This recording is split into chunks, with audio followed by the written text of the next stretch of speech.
हे what's up guys, welcome back once again. So दोस्तों, ये कहानी है एक बाप और उसकी 17 साल की बेटी की, जिसने अपनी पूरी जिंदगी जंगलों के बीच में गुजार दी। लेकिन आखिर इसके पीछे क्या वजह है? वह कहानी शुरू होती है जॉनी, जो कि एक रिटायर मरीन है। वो अमेरिका के जंगलों में पिछले 17 सालों से रह रहा है। उसकी वाइफ की उसी समय मौत हो गई जब उसने अपनी बेटी क्लारा को जन्म दिया। जिसके बाद जॉनी ने आर्मी से रिटायरमेंट ले ली और यहाँ आकर रहने लगा। और तब से ये दोनों यहीं पर रहते आ रहे हैं। अपनी सारी चीजें करते हैं, खाते हैं, पीते हैं और सारी एक्टिविटीज भी करते हैं। और ये हर 3 महीने सिटी जाते हैं अपने जरूरत के सामानों को लेने के लिए। लेकिन वो भी किसी को शक्ल दिखाए बिना और सारी शॉपिंग क्लारा ही करती है। जॉनी बाहर ही खड़ा रहता है ताकि उसे कोई देख ना ले। वापस आने के बाद वो सारे सामानों को उन्हीं जगहों पर रख देते हैं जहाँ पर उनकी सही जगह होती है। इनके पास जरूरत के सारे सामान हैं। इन्होंने जंगल के बीच एक छोटा सा घर भी बनाया है। क्लारा अपने फ्री टाइम पे पढ़ना भी पसंद करती है और साथ में जॉनी उसे जंगल में रहने के कई सारे नियम और कानून भी बताता है, क्योंकि उसके जाने के बाद उसे यहीं रहना है। और वो सारी चीजें ऐसा इसलिए कर रहा है क्योंकि जॉनी को एक अजीब सी बीमारी है जिसका नाम है पोस्ट ट्रॉमेटिक स्ट्रेस डिसऑर्डर। इस बीमारी के होने की वजह से उन्हें लगता है कि अगर वो बाहर जाएंगे तो लोग उन्हें उनकी बेटी को मार देंगे। ऐसा उनके साथ कई बार हुआ भी है, लेकिन वो बस उनका एक वहम है। आखिर उन्हें कोई बिना वजह क्यों मारेगा? लेकिन ये बात जॉनी को कौन समझाए? क्लारा को अपने डैड के साथ साथ रहते हुए काफी साल हो गए और इसलिए उसे भी उनकी बातों पर यकीन हो चुका है। और यही वजह है कि वो उसकी सारी बातों को हामी भरती है। लेकिन एक दिन उनके साथ एक बहुत बुरा हादसा होता है। जब क्लारा जंगल में लकड़ियां लेने जाती है तो उसी समय वहां पर कुछ रेंजर्स उसे देख लेते हैं, जिनके साथ एक ह्यूमन राइट ऑफिसर भी होती है। अब ये लोग फौरन क्लारा को पकड़ लेते हैं और उन्हें समझ नहीं आ रहा था कि ये बच्ची असल में यहाँ क्या कर रही है। और जब वो थोड़ा और आगे जाते हैं तो वहां उन्हें एक शेल्टर भी मिलता है जिसमें कई सारे सामान थे। थोड़ा और छानबीन करने पे उन्हें वहां जॉनी भी मिल जाता है और वो उसे पकड़ लेते हैं। जिसके बाद वो उस ऑफिसर को सब कुछ बताती है कि आखिर वो यहाँ क्यों रह रहे हैं। उसका कहना था कि वो लोग यहाँ पर सेफ हैं क्योंकि अगर वो बाहर जाएंगे तो ये बाहर वाले लोग उन्हें और उनके डैड को मार डालेंगे। लेकिन ऑफिसर उसे समझाती है कि ये सब एक झूठ है, ऐसा कुछ नहीं है, तुम्हें हमारे साथ चलना होगा। अब वो जाने को तो तैयार नहीं थी, लेकिन जब वो देखती है कि उसके डैड को वो लोग ले जा रहे हैं तो उसे भी मजबूरन जाना पड़ता है। वो इन लोगों को जेल नहीं भेजती, असल में इन्हें एक रिहाब कैंप भेजा जाता है जहाँ पर कुछ ऐसे बीमार लोगों को इलाज होता है। वहाँ बहुत सारे लोग पहले से मौजूद थे, तो अब शायद इन दोनों को यहीं पर कुछ दिन और रहना पड़ेगा। क्लारा की उम्र के बच्चे वहां मौजूद थे और आज उसने पहली बार किसी तीसरे इंसान से बात की थी, वो भी खुद की उम्र की। इसलिए उसे ये सब काफी अजीब लगता है। वो बच्चे उसे पूछते हैं कि क्या तुम गरीब हो या फिर तुम किसी तरह का नशा करती हो? तो वो कहती है कि ऐसा कुछ नहीं है, ये लोग हमें हमारे घर से जबरदस्ती उठा कर ले आए। क्लारा को अभी तक ये पता नहीं था कि वो असल में जंगल में रहती है, जो जानवरों का घर है, ना कि इंसानों का। लेकिन उसे अभी ये समझ नहीं आता। जब से वहां पैदा हुई है उसके डैड ने उसे वहीं रखा है। इसके बाद वो एक दूसरे ऑफिसर के पास भेजा जाता है जहां पर उसे कई सवाल किए जाते हैं, जैसे कि क्या उसके डैड उसके साथ कुछ बुरा करते हैं या फिर किसी और तरीके का कोई गलत काम। लेकिन वो सारी चीजें इनकार करती है। वहीं दूसरी ओर जॉनी के साथ भी यही होता है। उसके कई सारे टेस्ट किए जाते हैं, लेकिन वो किसी में भी ज्यादा इंटरेस्ट नहीं दिखाता, जिसे देखते हुए एक डिसीजन लिया जाता है। क्लारा और जॉनी को एक दूसरी जगह पर शिफ्ट किया जाता है जहाँ पर एक प्रॉपर घर होगा, एक प्रॉपर काम होगा जिसे करने के बदले इन्हें अच्छे पैसे मिलेंगे। वहाँ असल में क्रिसमस ट्रीज की खेती हुआ करती थी और फिर उन्हें कुछ हेलीकॉप्टर से दूसरी जगहों पर भेजा जाता था। अब उन दोनों को देखने के लिए वहां पर कई बार ह्यूमन राइट ऑफिसर भी आते थे, लेकिन यहाँ एक चीज जॉनी को बहुत तंग करती थी और वो थी हेलीकॉप्टर की आवाज, जिसे सुनकर उसका सर फटता था। और साथ में वहां पर काम करने वाले इतने सारे लोग जिनसे उसे डर भी लगता था। लेकिन उसकी मजबूरी है, अब उसे ये काम तो करना ही पड़ेगा। वहीं दूसरी ओर क्लारा के लिए चीजें आसान हो रही थी। वो नए लोगों से घुल मिल रही थी और इसके साथ ही उसे वहां एक लड़का भी मिलता है जो कि उसी की एज का था, जो क्लारा को एक लोकल यूथ ग्रुप में भी ऐड करवाता है, जहां पर वो लोग कई सारे काम सीखते हैं। और इसमें क्लारा को मजा भी आ रहा था। वो धीरे धीरे ही सही लेकिन सेटल होती जा रही थी। लेकिन वहीं जॉनी को यह माहौल पसंद नहीं आ रहा था। एक दिन जब क्लारा घर लेट आती है तो वो उसे बहुत सुनाता भी है, जिसे वो रोते हुए अपने रूम में चली जाती है। लेकिन यहाँ जॉनी का कहना था कि ये उनका घर नहीं है, वो असल में किसी और के घर में रह रहे हैं।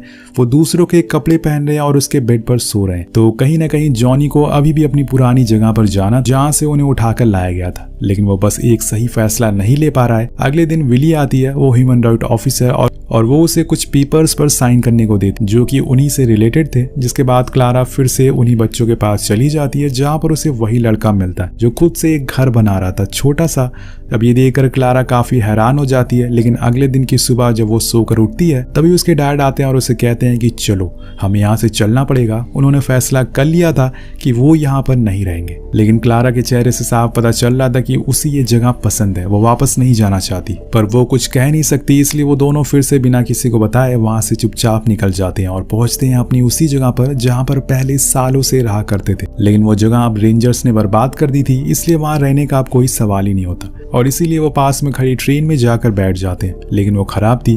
तभी क्लारा अपने डैड से पूछती है कि आखिर वो लोग वहां से भाग क्यों आए, इतनी अच्छी जगह तो थी वो, लेकिन वो कुछ जवाब नहीं देते और फिर जाकर एक बस स्टैंड पर रुकते हैं, जहां से वो दोनों एक बस पकड़ते हैं जो कहाँ जा रही है ये तो ना उन्हें ही पता और ना ही हमें। लेकिन तभी वहां एक रेंजर आता है जो सारे पैसेंजर को चेक करता है, लेकिन उसकी नजर इन दोनों पर नहीं पड़ती और इसीलिए ये बच जाते हैं। अभी एक अनजान जगह पर उतरते हैं जहां पे आगे जाने के लिए इन्हें एक ट्रक ड्राइवर के लिफ्ट की जरूरत पड़ती है, जो उन्हें वॉशिंगटन के जंगलों के पास ही छोड़ देता है। अब इन्होंने यही रहने का प्लान बनाया है, मे बी यहाँ तक वो रेंजर्स पहुंच ना पाए, वरना उन्हें ये जगह भी छोड़नी पड़ेगी। तो आपको क्या लगता है कि क्या जॉनी अपनी बेटी के साथ सही कर रहा है? अगर उसे अकेले रहना है तो वो यहाँ रह सकता है, लेकिन वो अपनी बेटी को सिटी में रहने के लिए भेज सकता है, एक अच्छी लाइफ दे सकता है, लेकिन अभी उसे कुछ भी समझ नहीं आ रहा है। वो तो बस इस दुनिया के शोर से दूर भागना चाहता है, ऐसी जगह पर जाना चाहता है जहां पर कोई इंसान ना हो, इसलिए उसने जंगल चुना।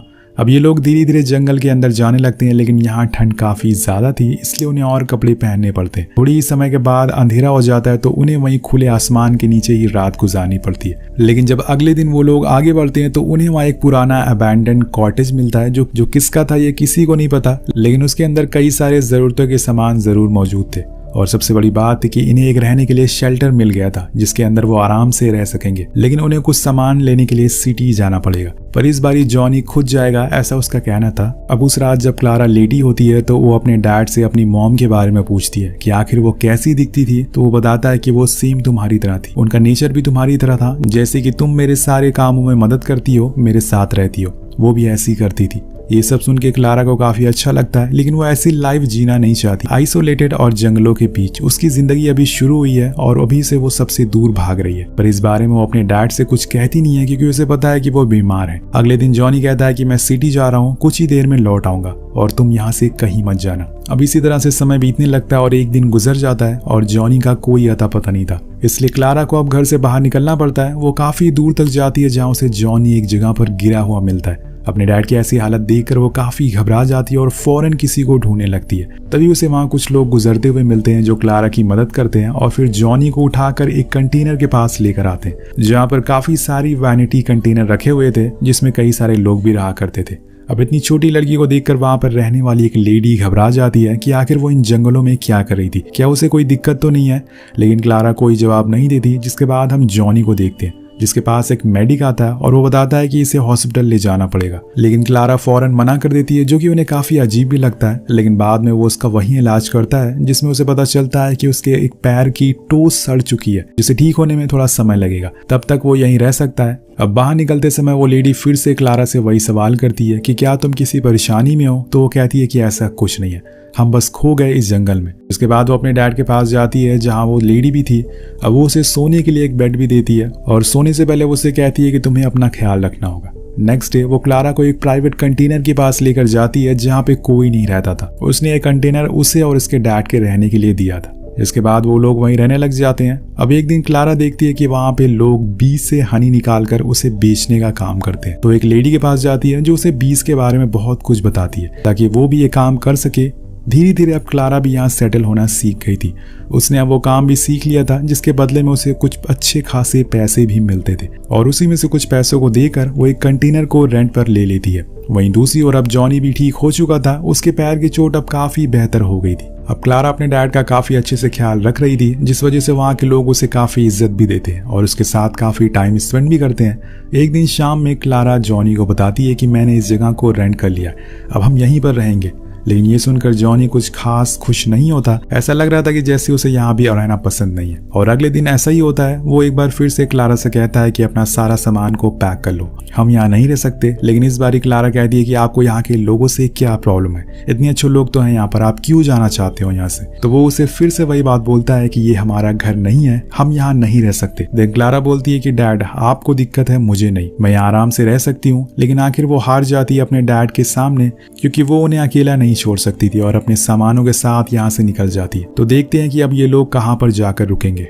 अब यहाँ कुछ दूर चलने के बाद क्लारा रुक जाती है और अपने डैड से कहती है कि मैं आपकी तरह कभी नहीं बन सकती हूँ डैड, और जरूरी नहीं है कि जिन चीजों से आप गुजर रहे हैं उसी चीजों से मैं भी सहन करूं। मैं थक गई हूँ भागते भागते, अब मैं लोगों के साथ रहना चाहती हूँ, सिटी में सेटल होना चाहती हूँ। यहाँ पर जॉनी को समझ आ गया था कि उसकी बेटी ने फैसला कर लिया है, इसलिए वो उसे कुछ नहीं बोलता और बस सुनता रहता है। आखिर में वो उसे गले से लगा लेता है, जिसके बाद क्लारा वहां से एक कदम पीछे करने लगती है और उसी जगह वापस जाने लगती है। उसे जाते हुए देखकर जॉनी रोने लगता है, क्योंकि वो कभी नहीं चाहता कि उसकी बेटी उससे दूर जाए, लेकिन वो अपनी बीमारी की वजह से मजबूर है।